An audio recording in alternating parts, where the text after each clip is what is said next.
Buenas noches. Agradecemos su presencia aquí en esta sesión de la ciencia del bar, que ahora va a estar a cargo del doctor Alejandro de las Peñas, del IPCIT, investigador del IPCIT. Que habla sobre cuestiones de temas científicos, entre otras cuestiones, cuestión social también.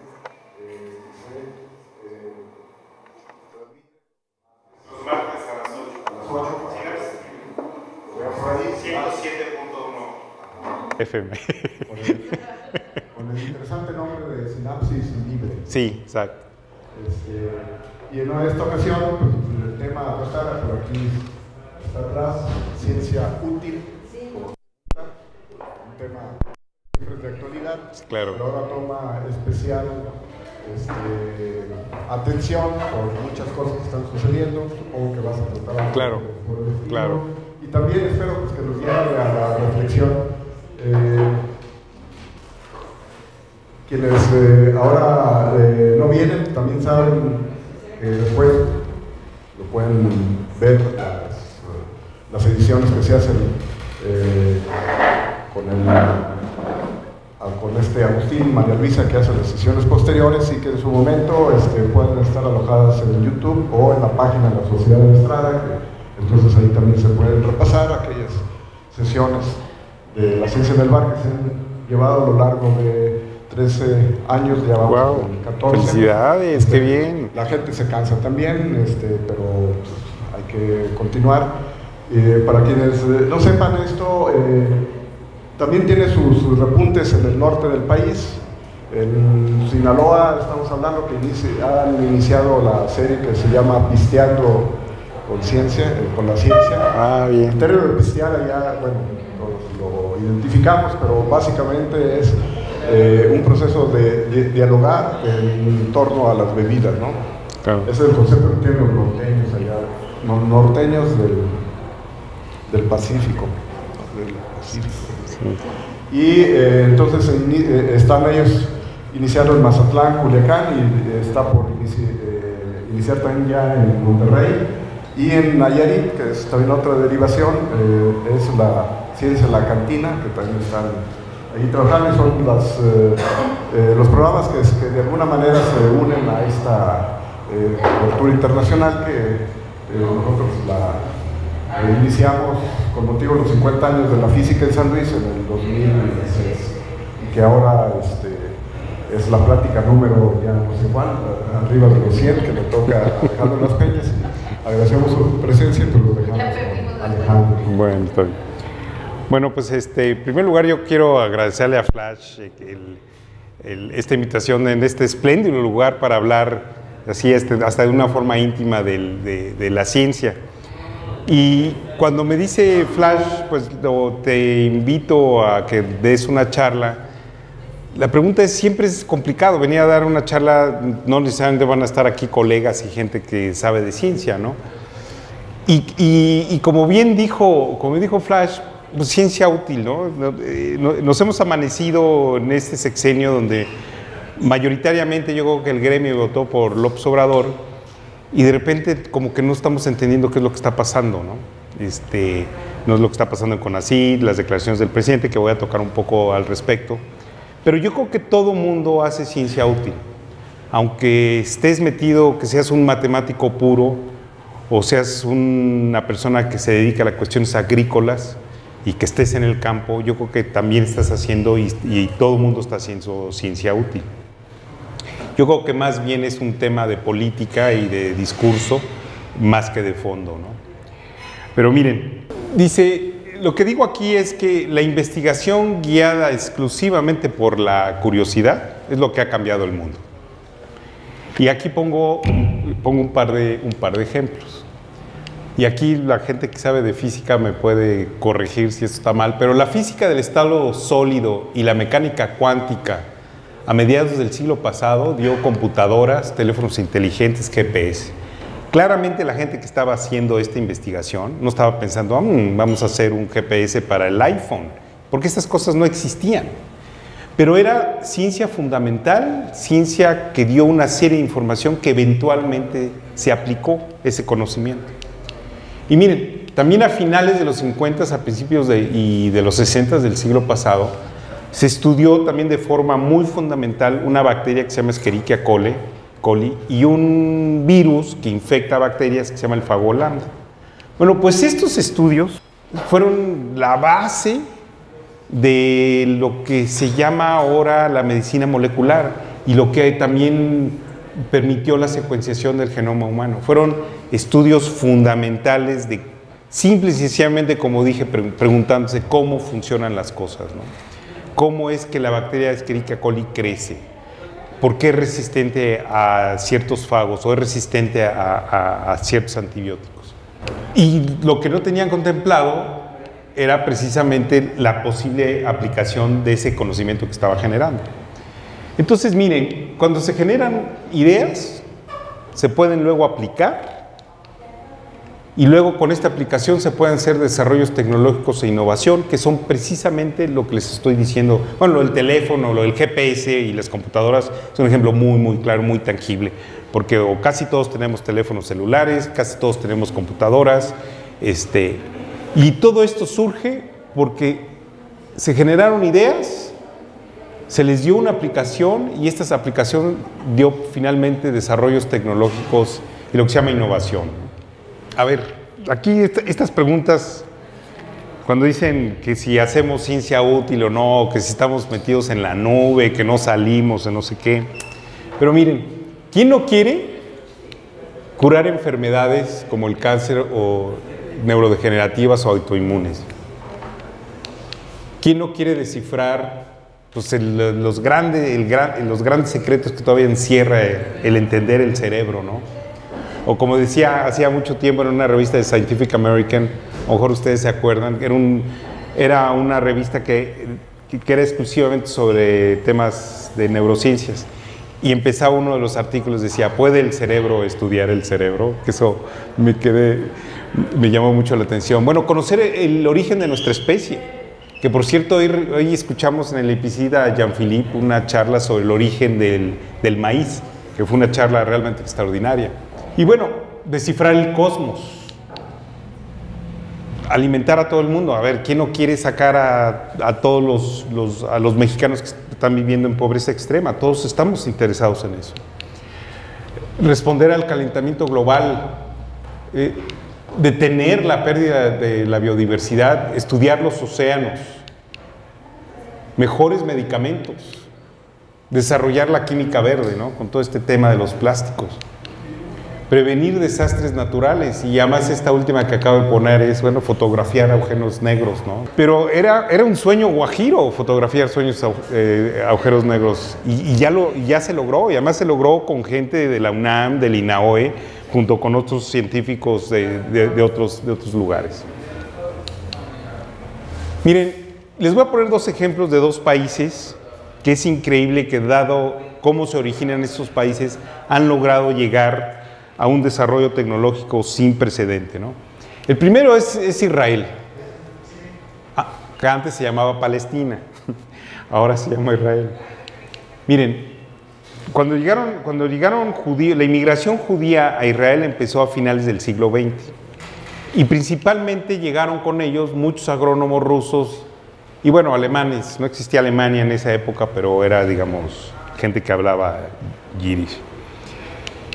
Y en 20 años, esa región, que además es una geografía muy complicada, no crean que es así, pues es entre desierto y muy poca agua, en 20 años lograron superar a Valencia en la producción de naranjas. Y en 1948 se funda el Estado de Israel, claro, con el apoyo de la URSS, o que ahora es Rusia, y los Estados Unidos. Y lo que logra el Estado de Israel es, se dan cuenta que a través de la técnica y mucho trabajo, lograron transformar pues esa parte del... Y bueno, no voy a meter en temas de imperialismo y cómo han tratado a los palestinos, porque también es... O sea, uno de los graves errores para mí, o no errores, una cosa que no tiene justificación alguna, es que tú no puedes decir, porque yo sufrí el holocausto, yo voy a tratar, entonces, como he tratado a los palestinos en los territorios ocupados, ¿no? Y exportan tecnología. Bueno, Israel creo que es el país que más invierte de su Producto Interno Bruto en ciencia. Y invierten increíblemente en ciencia. Es un estado laico, tienen un sistema educativo extraordinario y además también tienen un programa, dentro del mismo gobierno, un sistema anticorrupción muy interesante al que ahorita no sé si siga todavía el primer ministro Bibi Netanyahu, no sé si porque lo están acusando de corrupción, igual a este primer ministro, bueno, y a su esposa ya también está, ¿cómo se dice? Indiciada, ¿no?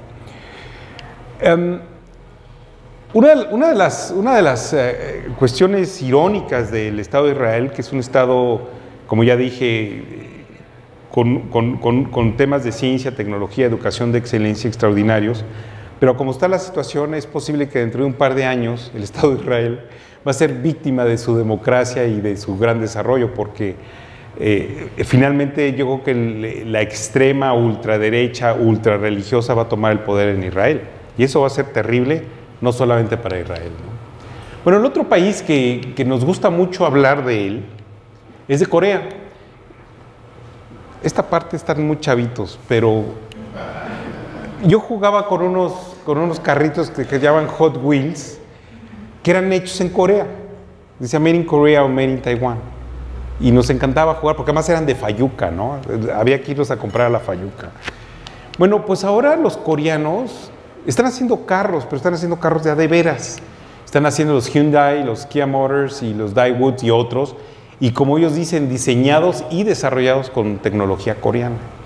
¿Qué fue lo que hicieron los coreanos? Bueno, pues han invertido muchísimo en ciencia y tecnología, y además tuvieron una guerra. Fue una guerra complicada y difícil.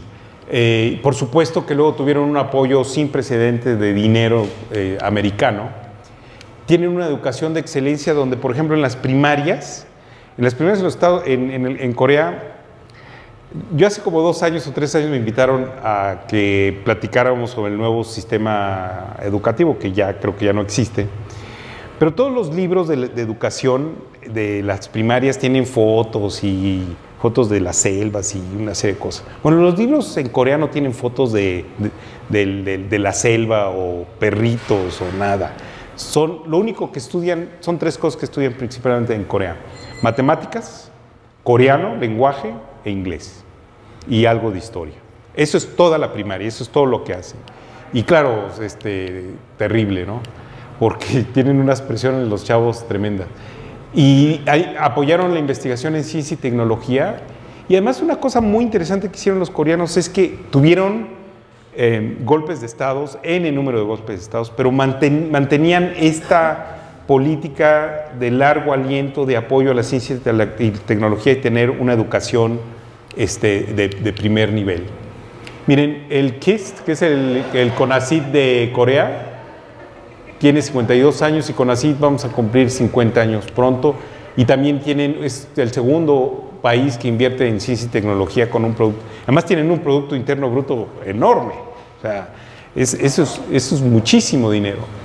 Y entonces, pues miren, y el tercer país, bueno, uno no puede dejar de mencionar a los Estados Unidos, porque los Estados Unidos se dieron cuenta después de la Segunda Guerra Mundial, hicieron una oficina de investigación y desarrollo, y luego, ¿quién iba a decir que el papá de George, el papá y el abuelo de los 2 presidentes de Estados Unidos, fue muy importante, era un senador y fue muy importante porque él no sé muy bien la historia, pero él se dio cuenta de la importancia de la ciencia y la tecnología desarrollaron en el país. Estados Unidos tiene los Institutos Nacionales de Salud, el Departamento de Defensa y una oficina que se llama DARPA, que está dentro del Departamento de Defensa. Ellos te contratan nada más por 3 o 4 años, pero tienes que tener ideas realmente revolucionarias. No hay problema de presupuesto y la idea es que desarrolles, y además no necesariamente está dirigido a temas de defensa. Miren, en los Estados Unidos, yo creo que la educación superior, hay centros extraordinarios de educación. También se han encargado de reclutar talentos de todo el mundo. Muchos de sus premios Nobel no nacieron en los Estados Unidos. Hay una inversión importante pública y sostenida de recursos, y además hay un programa importante de investigación en las universidades públicas que empieza esto al final de la Segunda Guerra Mundial. Y además en Estados Unidos, que son como muy prácticos, decían, bueno, pues aquí están las universidades, que es donde se generan las ideas, tenemos los inversionistas y luego tenemos los empresarios para hacer los desarrollos, ¿no?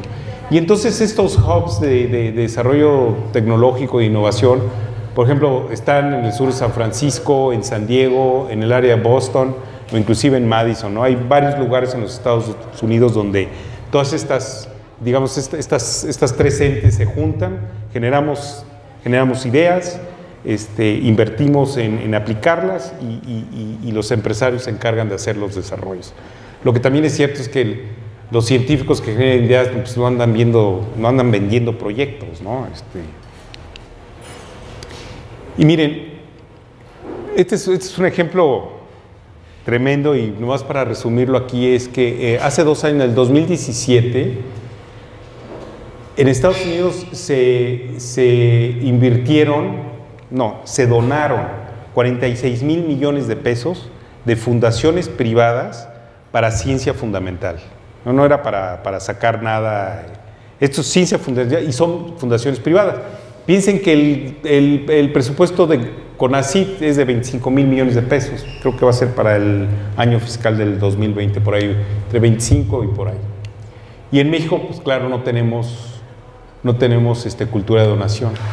Miren, otro ejemplo donde la ciencia básica, la información que dio la ciencia básica, cómo se aplica, fue en la secuenciación del genoma humano que se hizo entre el 1988 y el 2003. La inversión fueron de $3.600 millones, el 0.005% del Producto Interno Bruto de los Estados Unidos. Bueno, lo que ha generado de riqueza el haberse decidido, vamos a secuenciar el genoma humano, equivale a la derrama de inversión que dio el proyecto del Apolo 11, de llegar a poner un hombre a la Luna. Bueno, simple y sencillamente hay un análisis donde el impuesto que pagan las compañías de paquetería que brindan asesoría o brindan servicios a las empresas de biotecnología que se generaron a partir de la secuenciación del genoma humano ya sobrepasó la inversión original. ¿Por qué les digo esto? Que cuando se invierte en ciencia y tecnología siempre hay un beneficio, y no solamente es un beneficio, digamos, financiero para los gobiernos, porque es una inversión a largo plazo. Uno invierte, si uno quiere invertir y quiero en un sexenio o en un trienio en un municipio, yo quiero ver los resultados, pues eso jamás se va a ver. Tienen que ser inversiones a largo aliento, y finalmente, como dice esta señora Rita Nelson, regresa la inversión. Miren, fíjense, esta mujer dirigió durante 25 años la Oficina de Transferencia de Tecnología del MIT, del Massachusetts Institute of Technology, que uno pensaría que pues, seguramente el MIT se autofinancia y tiene una serie son millonarios por todas las patentes que generan. Pero resulta, hay 2 cosas muy interesantes, que el MIT no vive de las patentes. Las patentes solamente les dejan un 4%. ¿Y de qué vive el MIT? De los recursos públicos que le da el gobierno de los Estados Unidos y las donaciones, una vez más, de las donaciones privadas. Lo que dice esta mujer, dice que es ocioso hablar de ingresos autogenerados para evaluar la actividad científica. Y pues eso todos lo sabemos, ¿no? Y sobre todo, yo creo que principalmente el sexenio anterior estaban muy metidos en este rollo. Y algo que dice muy interesante es que... Doctor, ¿de dónde provienen las donaciones privadas regularmente? Mira, privadas puede ser una empresa o puede ser un señor. Vamos a decir, Alejandro de las Peñas le extiende un cheque al Instituto de Física por $25 millones. Así son. Y luego lo que terminan haciendo las universidades es, pues ponen el auditorio Alejandro de las Peñas, ¿no? Pero es gente que se beneficia, o son exalumnos de la universidad, o se han beneficiado. Por ejemplo, Johns Hopkins, el hospital Johns Hopkins recibe muchas donaciones para hacer investigación de gente que fue tratada o que le salvaron la vida a él o a sus hijos, ¿no? Y esto no lo tenemos nosotros en México. En México no tenemos ese concepto de donar a nuestra alma mater, en fin. Que yo una vez le hice esa pregunta a la doctora Beatriz Velázquez, cuando la entrevisté en el radio, hace pues, muchísimo, en el 2007 creo que la entrevisté. Y le dije, oye Beatriz, pues ¿por qué no tienen aquí en San Luis no tenemos un tema de donación? Y me dice, ay Alejandro, si te contesto te voy a meter en problemas. Le dije, no, entonces no me contestes. Pero finalmente lo que dice esta Rita Nelson es que no se puede evaluar la actividad científica desde el punto de vista monetario. O sea, ese es un error y lo está diciendo alguien que sabe de eso. Lo que ella dice muy claramente es que si haces mucha investigación y la haces bien, vas a cambiar el mundo. Y en eso estamos totalmente... Bueno, y entonces, ¿qué es lo que necesitamos? Educación de excelencia. Necesitamos formar talentos, formar gente crítica, que esa es una de las cosas. Yo me acuerdo una vez que nos estaban evaluando en el IPCID, la Comisión Evaluadora Externa, y entonces un investigador, porque los centros públicos cada año se nos evalúa, y la pregunta era, ¿y ustedes, a ver, cuál es el tema social que están resolviendo? Ahí había un investigador, un evaluador muy, que se puso un poco flamenco. Y bueno, ya le empezaron a decir, bueno, pues tal y tal. Pero yo alcé la mano y dije, a ver, ¿en qué momento la formación de recursos humanos, de formar gente crítica para la sociedad, dejó de ser una de las cosas más importantes desde el punto de vista social? Entonces, tenemos que formar talentos, tenemos que tener políticas públicas de largo aliento, ¿no? Y continuidad de los proyectos, ¿no? Necesitamos una inversión sostenida pública y privada de ciencia y tecnología. Y bueno, pues gobierno, inversionistas, empresarios apoyando las ideas.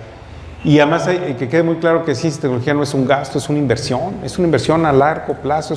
Y está probado, ahora sí que está probado científicamente, que sí funciona.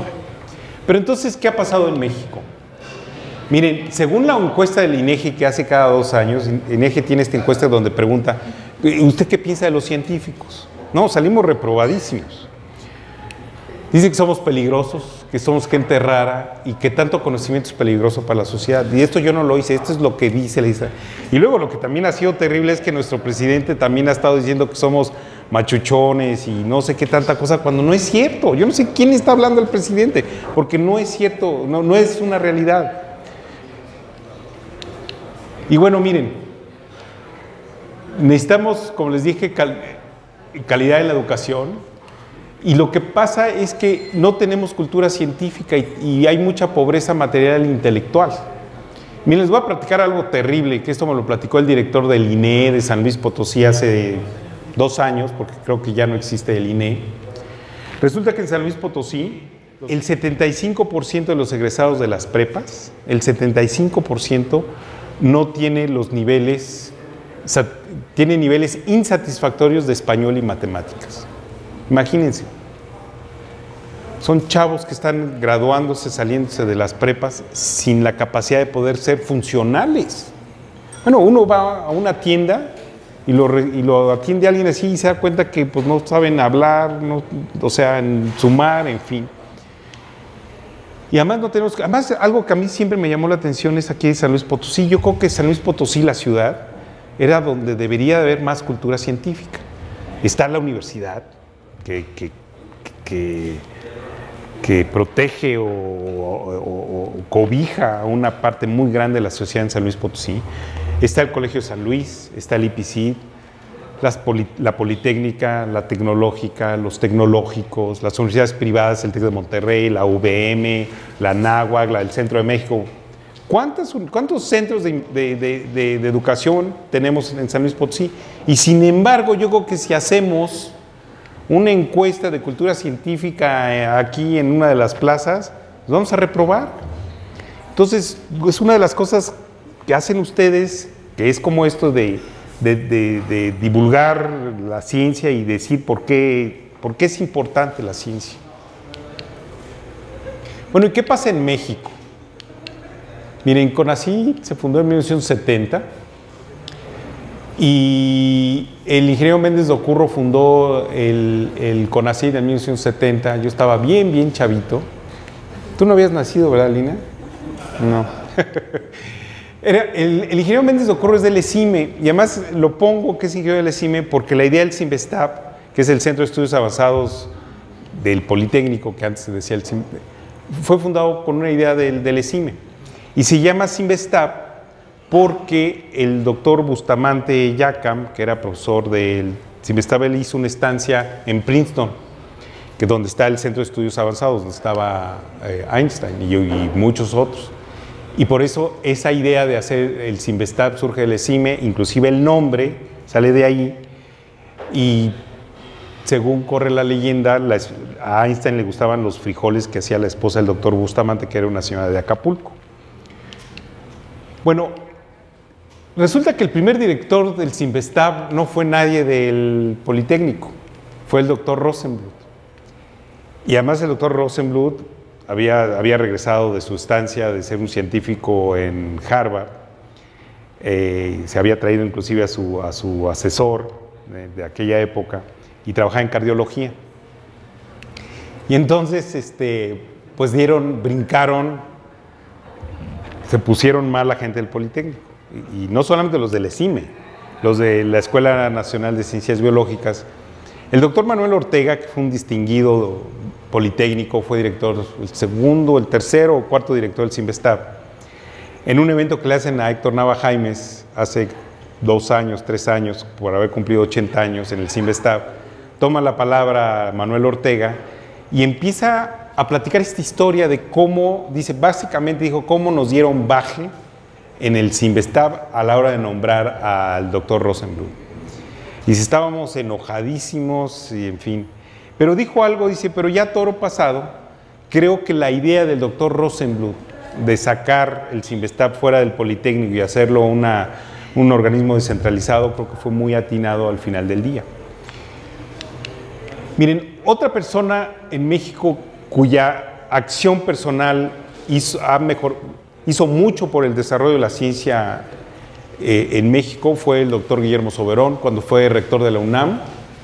Él regresó cuando hizo su doctorado en Wisconsin, llegó a nutrición, al departamento de bioquímica, y luego pasó a la UNAM, y bueno, ya conocemos la historia del doctor Soberón. El exilio español trajo a muchos científicos que, bueno, vinieron obreros y campesinos, pero también vinieron científicos, vinieron intelectuales, vinieron poetas, escritores, editores, arquitectos, ¿no? Y eso fue en gran beneficio para el país. Las universidades públicas empezaron a hacer ciencia. Bueno, está la Autónoma de San Luis Potosí, Puebla, la de Nuevo León, la Universidad de Guadalajara, la Veracruzana, la UADY. A lo mejor me falta alguna otra, pero yo creo que estas son las principales universidades que hacen desarrollo de ciencia en México. Bueno, está la UNAM, el Politécnico, el CIMBESTAB y la UAM, que se funda en 1974. Esto fue una de las, digamos, para mí, de los pocos aciertos que tuvo Echeverría, entre tantos desaciertos. Los institutos nacionales de salud, los centros públicos de investigación, que es el Colegio de San Luis y el IPICIT. Y bueno, talento hay, o sea, no van a decir que no hay, tenemos los centros de investigación, tenemos el talento. Pero ¿qué fue lo que pasó? Y me gusta mucho esto, que fue como una serie de eventos desafortunados, que es una película. Bueno, por un lado, crisis económicas, la falta de continuidad de las políticas públicas. Tenemos congresos con diputados y senadores que no tienen ni idea de ciencia y tecnología. Y eso lo hemos visto recientemente, ¿no? Que de repente empiezan a legislar sobre un tema que no saben. Es como si a mí me dicen, oye Alejandro, ¿qué tal si, mira, mañana vamos a operar a una persona de vesícula, ¿por qué no vienes y te prestamos el robot para que tú hagas Pues no, yo diría, yo no puedo operar porque yo no sé, mejor llamen a los médicos, a los especialistas, pero no sucede esto en nuestro país. Hemos tenido presidentes con asesores mal informados, empresarios muy pocos interesados en ciencia y tecnología, pocos inversionistas, no hay cultura de donaciones, otra vez, no, hay gente muy rica en este país que se ha beneficiado de la educación pública, o se ha beneficiado de la educación pública, si no directamente, sí de tener empleados formados por el país, y no tenemos cultura científica en la población. O sea, mientras no podamos resolver, mientras la población, mientras los ciudadanos de México no exijan que haya apoyo a la ciencia y la tecnología, también va a ser difícil que la tengamos, ¿no? ¿Qué universidades son las que están aplicando más ciencia, o están regresando a más científicos? Mira, yo creo que la Autónoma de San Luis Potosí, la de Nuevo León, las grandes, ¿no? La Universidad de Puebla. La Universidad de Puebla yo creo que fue una de las primeras que empezó a hacer ciencia, ¿no? Un día que venga aquí le puedes preguntar a Hugo Navarro porque él estuvo trabajando ahí en una época álgida de la UAP. La Veracruzana también tiene, y sabes también, la Universidad de Nayarit en los últimos a lo mejor 20 años ha tenido una inversión muy grande sin precedente en ciencia y tecnología, contratar científicos, etcétera, ¿no? Bueno, ¿y qué dicen nuestro actual? Bueno, ahora nuestro presidente, tenemos un nuevo presidente, creemos que lleva muchos años, pero no, lleva muy poco tiempo. Algo que nos llamó mucho la atención al gremio es que el discurso de López Obrador en la campaña, el discurso de ciencia y tecnología estaba ausente. Inclusive en una reunión con todo el sector de ciencia y tecnología en el Palacio de Minería en la Ciudad de México, se le entregó un documento sobre un diagnóstico de la ciencia y tecnología, y era un proyecto a 25 años, en fin, se le entrega, y además eso lo hizo la NUYES, la UNAM, la UAM, el POLI, los centros públicos, o sea, sí, fue un documento muy, muy bien hecho, y se le entregó. Ya se eliminó el nuevo modelo educativo, que yo creo, por lo que yo leí, el nuevo modelo educativo tenía cosas muy, muy rescatables, tenía cosas muy padres. Yo creo que es un tema político más que yo creo que si queremos sacar este país adelante, lo que necesitamos es necesitamos educación de calidad. El tema que habla el presidente de no a los rechazados, no sé si cuando dijo que la UNAM había aceptado muy pocos estudiantes para estudiar medicina. Pero es que las universidades, por ejemplo, la Facultad de Medicina no puede decir, bueno, ahora que entren 500 o 600, no se puede. Pero además tenemos carreras técnicas, tal CONALEP, las tecnológicas, las politécnicas, los tecnológicos. O sea, y es más, en ninguno de los países que existían, los más comunistas, la Alemania del Este, la URSS, Corea, Cuba, Vietnam, ahí sí hay rechazados. O sea, si no cumples con una serie de requisitos de excelencia, no entras a la universidad. Ahora, yo sí puedo entender por qué el presidente no quiere que haya gente joven en la calle, porque esos luego son mercados del crimen organizado. Oye, mira, ¿qué estás haciendo en la calle? No, mejor vente y te reclutan. Pero hay otras formas de hacerlo, de formas, yo creo que sin tener que poner una presión innecesaria a los centros educativos de excelencia que hay en el país. Se pueden mejorar los CONALEPs, las universidades tecnológicas, que aquí tenemos hay 70 y tantas universidades tecnológicas en el país. O sea, hay más de una universidad tecnológica por estado. Y además estos obedecen a necesidades muy claras en los estados. Yo creo que es un modelo muy exitoso. Ahora, otra cosa que también fue muy desafortunada, la calidad no es sinónimo de elitismo de clase. O sea, la calidad es la calidad, punto. Y tenemos ahorita como secretario de Educación al señor Esteban Moctezuma, que nunca sale en la tele ni da declaraciones, parece que no tenemos secretario. Y bueno, tenemos a la doctora Elena Álvarez Bulla, que no voy a comentar al respecto porque hemos escuchado mucho al respecto. Y miren, ya para finalizar, porque a mí sí me molestó mucho cuando dicen es que no estamos haciendo ciencia útil, de que no estamos haciendo nada los científicos, de que estamos nada más metidos en nuestra nube y que no salimos, etcétera, ¿no? A lo mejor los que no saben son los teóricos, pero los teóricos son tan importantes como los que salen al campo. Y miren, les voy a poner un ejemplo de cómo los científicos sí trabajamos para resolver problemas muy claros de nuestro país. Miren, resulta que hay un escarabajo que viajó de China a los Estados Unidos. Es un escarabajo muy chiquitito y adentro del escarabajo hay un hongo. Entonces, cuando llegó a Estados Unidos, este escarabajo lo que hace este escarabajo es que hace agujeros en las ramas de muchísimas plantas, de bosques y cultivos agrícolas. Este es el escarabajo. Vean qué bonita foto del escarabajo. Y adentro del escarabajo, en su sistema, está este hongo.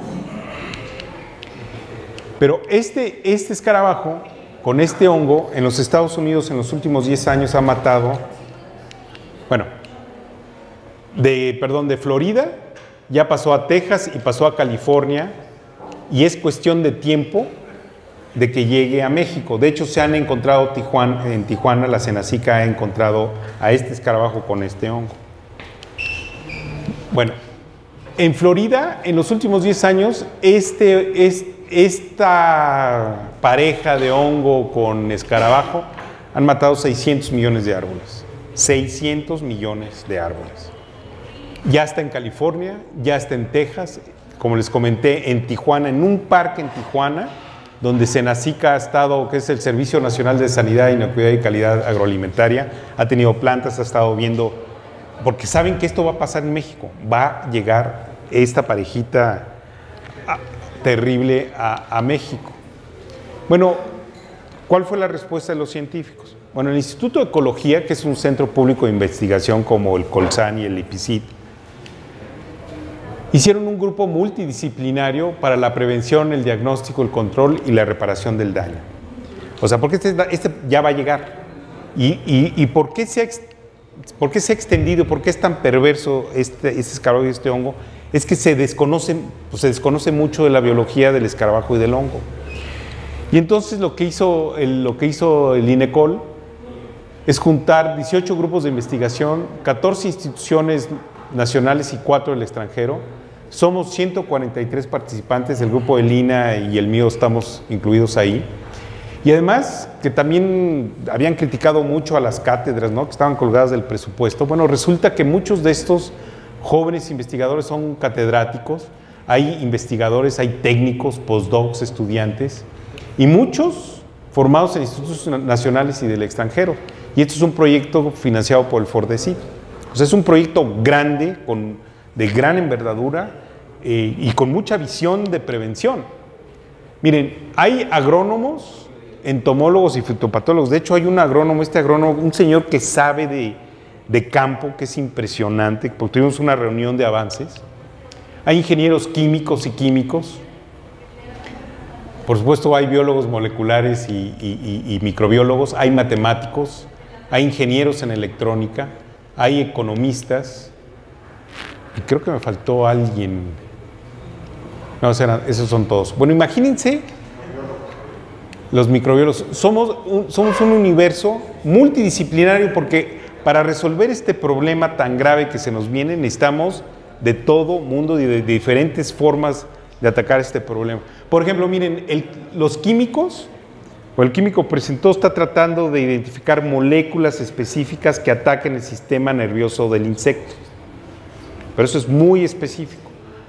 Los ingenieros en electrónica andan tratando de usar drones con imágenes para poder detectar a través de imágenes y de infrarrojo si hay daño y si pueden localizar la presencia de esto. Y así el resto, y todos tenemos como un proyecto, y la idea es convergiendo y tratar de darle una solución a esto que nos importa muchísimo, ¿no?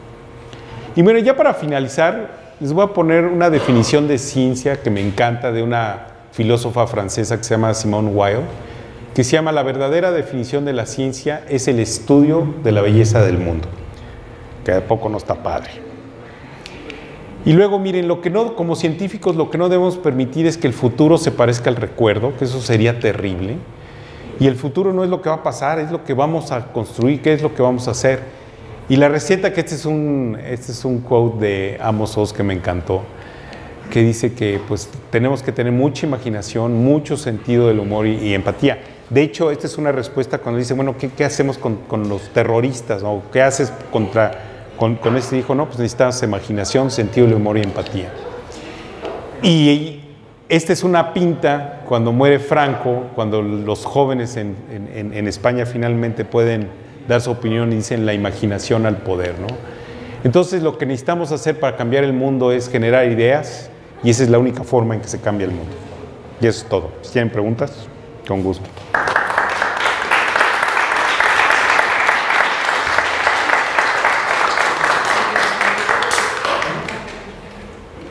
Sí. Te doy. Por ahí un video de YouTube y que a lo mejor sería muy complicado cambiar la calidad de lo general de la educación en México, pero uno de los parches que se podrían hacer como atajo sería crear escuelas, o sea, a lo mejor en el concepto como de Dream Team, ¿no? O sea, identificar al 1% de la población que se sale de la norma y generar escuelas especiales para personas más avanzadas, ¿no? O sea, uno que ha tenido esa facilidad en ciencias, pues tienes que acoplarte a la velocidad de ir la secundaria, la preparatoria y todo, y vas al mismo ritmo que los demás cuando uno generalmente pues, está mucho más avanzado que la norma. ¿Eso es un parche real? ¿Sería efectivo? Hay algunos países que lo utilizan, no sé, porque bueno, a lo mejor ustedes han de sufrir que la materia prima que los estudiantes que les llegan a ustedes pues no tienen a veces el nivel que se requiere para pues, ser científicos exitosos. Mira, o sea, suena bien lo que dices y digamos el tema eso de los magnet schools que tienen en Estados Unidos. Pero yo creo que eso sería, para el país sería un abordaje equivocado, porque tú tienes que dar educación de calidad a todo el mundo, aunque avancen más rápido o menos rápidos, porque no todo el mundo va a ser científico, pero tú también quieres tener ciudadanos que piensen bien, que sean críticos, que estén bien preparados, que sepan comunicarse, y eso pasa por la educación básica, y tienes que dar una educación básica de calidad a todo el mundo. Ahora, dentro de las mismas escuelas, digamos en el plan, pues ya no es el nuevo plan educativo, ahora como le decimos, el extinto plan educativo, contemplaba eso, y sobre todo daba, una de las cosas que a mí me gustaba, que yo no conocía, es que le daba mucha autogestión a las escuelas primarias. Fíjate, ese era un punto, la autogestión de las escuelas primarias. Las direcciones de las escuelas iban a ser competidas, quien tuviera los mejores méritos iban a ser directores, y se le quitaba el control a los sindicatos de la educación pública en este país. Entonces, hijos, sería terrible que llegáramos a eso, ¿no? Decir, ¿saben qué? Pues vamos a agarrar un puñadito de chavos y ni modo los demás, porque el Estado no puede resolver un problema casi de seguridad nacional, ¿no? Sería un parche. Sería un parche, y yo creo que más bien la educación tiene que ser pareja de calidad para todos. Porque ahorita sí hay educación para todos, pero yo creo que no es de calidad. Y sobre todo, pues ahora yo espero que si hay aquí algún profesor del sindicato, a lo mejor no se vaya a enojar, pero el sindicato no creo. Los sindicatos están para proteger los derechos laborales de los trabajadores. Y hemos visto, cuando han tenido ellos el control, cómo la educación del país se ha ido para abajo. O sea, ya no hay forma de que lo puedan justificar. Vean cómo estamos, ellos han controlado la educación, ¿no?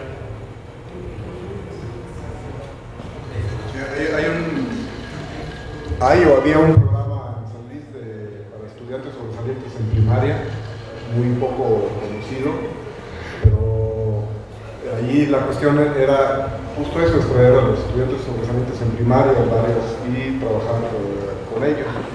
pero la manera de trabajar con ellos es que trataban de ponerle un programa improvisado donde la gente iba, les daba pláticas, etc. Realmente sí eran gente sobresalientes, pero finalmente ya no, después no había seguimiento y había ese símbolo que hay que cuidar, justo lo que estaba señalando Alejandro, es que tú tienes que centrarte en generar en la educación y no hacer privilegios entre gente sobresaliente y no sobresaliente. Y finalmente la atención, no creo que, al menos no sé de chinos si se puede que haya reportes específicos aquí de la SEP estatal donde reportan estas cuestiones, pero por lo regular la gente se pierde, o lo que es lo peor es que los echan a perder, luego los echan a perder, porque entonces, bueno, los chavitos se acostumbran a que yo soy genio, yo soy genio, yo soy genio, y eso. Y a la hora de la hora... Es muy delicado la cuestión de educación y la central, yo creo que es el promedio. Sí, sí, no, sí. A lo mejor conviene que les comentes el programa que tiene INECOL. Ah, sí. sí. Es un programa fabuloso. No sé si conoces el Instituto de Ecología, este mismo centro, tiene un programa que se llama, no sé, búsqueda de talentos o algo así. Empezó de que es una convocatoria de cualquier niño de primaria, secundaria, inclusive de prepa, se compromete a ir a la INECOL varias semanas para hacer un trabajo de investigación en un laboratorio bajo el tutelaje de un investigador. Bueno, empezó el programa, pues, poquita, pero eso sí, había una serie de requisitos. Si empezaban, tenían que terminar. Y los papás tenían que quedarse ahí. No era una guardería. Los papás tenían que mostrar un genuino interés de que sus hijos estuvieran teniendo esta experiencia de... Y después pues deben de llevar 10 años o a lo mejor más, le han dado seguimiento a los chavos que iban en primaria y luego en secundaria y la prepa. ¿Cómo cambió esto? Este programa realmente despertó vocaciones científicas entre los chavos. Había chavos que decían, no, yo había pensado estudiar leyes y de repente no, yo quiero ser científico. Y realmente sí, lo que decía el director en aquel momento, Martín Aluja, les decía a la gente del CONACYT, ¿por qué no repetimos este programa para despertar vocaciones científicas en los otros 26 centros públicos de investigación? Imagínate, o las universidades públicas, ¿no? Porque es un programa extraordinario que funciona y que a los chavitos les cambia. Además son chavos de las primarias de allá arriba del cerro o las primarias particulares, ¿no? Y es una cosa muy que yo me he cansado de proponerlo en el IPC y no ha habido eco. ¿Qué tal? Gracias por la charla. En las primeras diapositivas mencionas el porcentaje de Producto Interno Bruto. Y claramente, pues, cambiando un poco de tema, México no llega en el 1%. No. Mucho más abajo. Sí. Entonces la pregunta es, ¿qué detiene? O sea, que es un tema un poquito ya rebuscado, pero ¿qué realmente está deteniendo el llegar por lo menos a un 1% de inversión en ciencia y tecnología en México? Pues mira, creo que el 1% viene de la época de Fox, ¿no? Creo que fue como casi una ocurrencia. Mira, lo que detiene es al final del día, cuando alguien dirige algo, tiene una visión. Y debes de tener una visión a largo plazo. Una visión que no se acaba en 6 años, o no se acaba en 3 años, o en 5 años. Debes de tener una visión que junto con tu equipo de trabajo te ayuden a empezarla y que continúe, ¿no? El problema es que no hemos tenido, yo creo que los presidentes que hemos tenido no han entendido esta fórmula de por qué la ciencia es, bueno, de hecho, yo no sé si estuviste en la charla de Marcelino Cerejido, que es un investigador, un fisiólogo muy distinguido del CINVESTAB, nos dio una charla en IPC y él dijo algo que hubo una reunión con el presidente Fox y dijo, miren, cuando tengamos dinero, entonces le vamos a dar a la ciencia. O sea, estaba totalmente al revés, ¿no? O sea, entonces el problema yo creo que es una visión de tener buenos dirigentes, bien formados, bien educados en el sentido amplio de la palabra, y no hemos tenido eso. Y el problema yo creo que pues con lo que ha declarado nuestro presidente, que pues todos esperábamos que un gobierno de izquierda pues iba a ser la ciencia, la que iba a rifar, ¿no? Una visión de largo aliento, ¿no?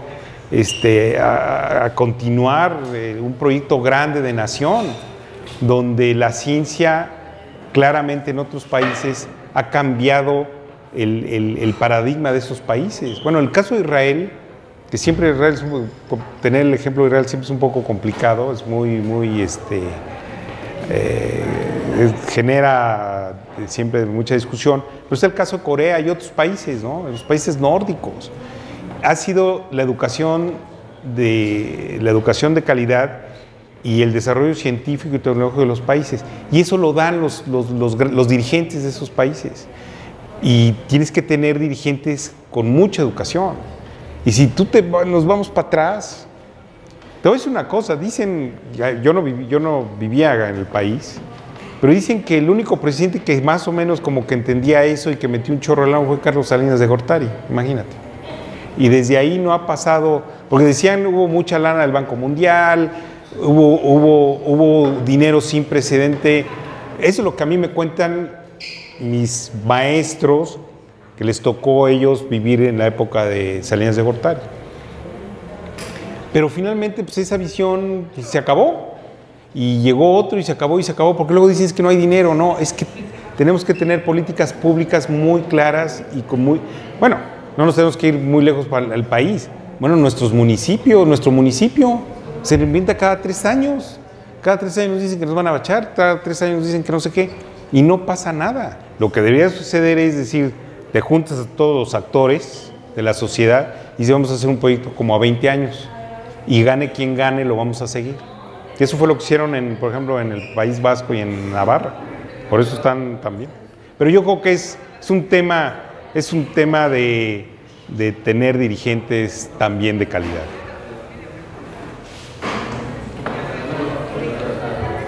¿Está bien?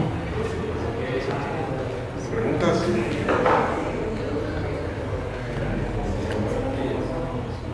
Bueno, y el caso más o menos tomar, básicamente creo que todo está ligado a la cuestión del proceso educativo, ¿no? Sí, claro.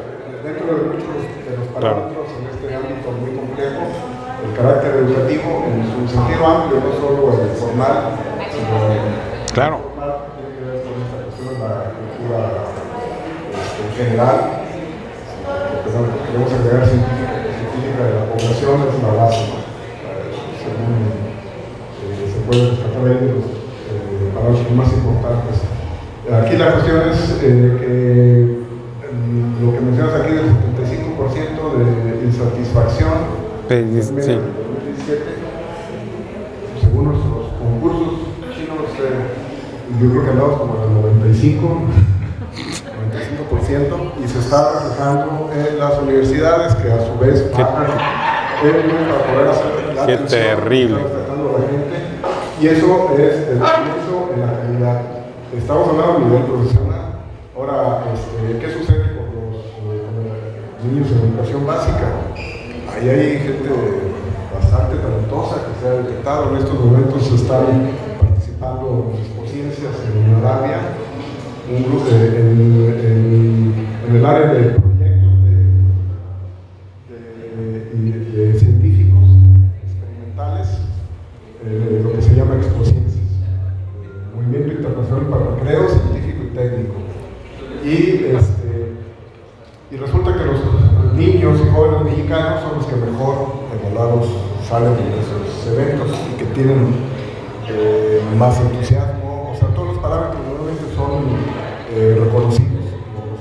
El resto de los países van muy selectivos o pocas gentes, pero entonces aquí es donde viene a la reflexión. O sea, ¿qué pasó? Hay posibilidades Claro, de rescatar. claro, talento hay, ¿no? Entonces, ¿cómo conducirlos y no echarlos a perder? Y resulta que ahorita hay unas personas de San Luis Potosí, los únicos que fueron representando, que son de comunidades dentro de la Huasteca. Y son los representativos en propuestas de proyectos científicos con intención social, ciencia útil, según pero que surge de su misma problemática, y son los que están representando a San Luis Potosí en estos momentos. Son de Tamazunchal, de la Sierra. Están tratando temas que tienen que ver con cuestiones de agricultura o algo, ¿no? Entonces, es nada más para la reflexión y decir que hay posibilidades, pero que pues, todo se refleja. ¿Qué talento hay? Buena Claro. estructura, organización y programas a largo plazo, como el que mencionaste, en el que están trabajando. Pues, creo que por ahí está Sí, la línea, ¿no? sí. En fin, no sé si tengan más preguntas o algo. Estas cosas son mucho que decir, pero...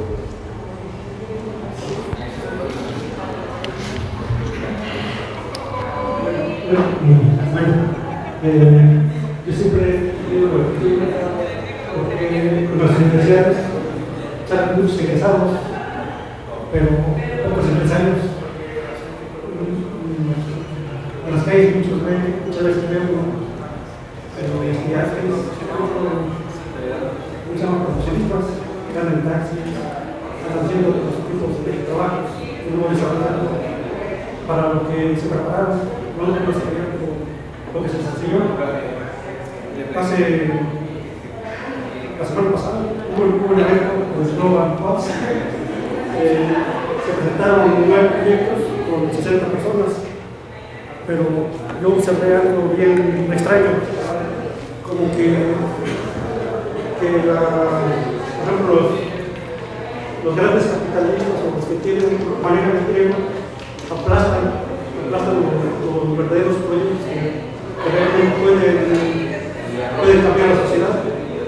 Entonces, mi pregunta es por qué no existe una metodología como para poder lidiar con estas situaciones tan difíciles. Mira, yo creo que lo que dice Flash muy atinadamente, o sea, y lo que me preguntó Pablo, yo creo que a como las experiencias de los últimos años, yo creo que no podemos ya esperar que los gobiernos resuelvan los grandes problemas que estamos hablando al respecto. Yo creo que la sociedad civil nos tenemos que organizar de una u otra forma, ciertamente con acción individual, poniendo el ejemplo y trabajando bien, eso es muy importante, pero nos tenemos que organizar. Y bueno, Flash es un ejemplo de esto, ¿no? Y yo creo que a lo mejor deberíamos de dar un paso mucho más grande, a lo mejor en San Luis Potosí o en la ciudad. Decir, bueno, está bien, a lo mejor fuera de la ciudad está pasando X y Y, pero vamos a organizarnos nosotros aquí adentro y vamos a resolver los problemas que más nos importan. Y hacer a más problemas no sacar una lista de 50, vamos a sacar una lista de 4 o 5 puntos que son esenciales, ¿no? Uno de ellos es educación, salud, transporte, alimentación. Educación para todos, educación de calidad para todos. Y yo creo que en la misma sociedad podemos presionar y podemos exigir, aun cuando el gobierno federal diga pues que ahora los señores de la coordinadora pues van a poder otra vez heredar sus plazas, ¿no? Que eso es terrible. Es como si yo le heredara mi plaza de Lipicit a un hijo mío que no tiene ni idea de lo que es ser biólogo molecular, pero porque se lo puedo hacer. Eso es terrible. Y yo creo que a nivel individual y a nivel a lo mejor local podemos hacer la diferencia, o debemos de hacer la diferencia. Ok. Bien, vamos a...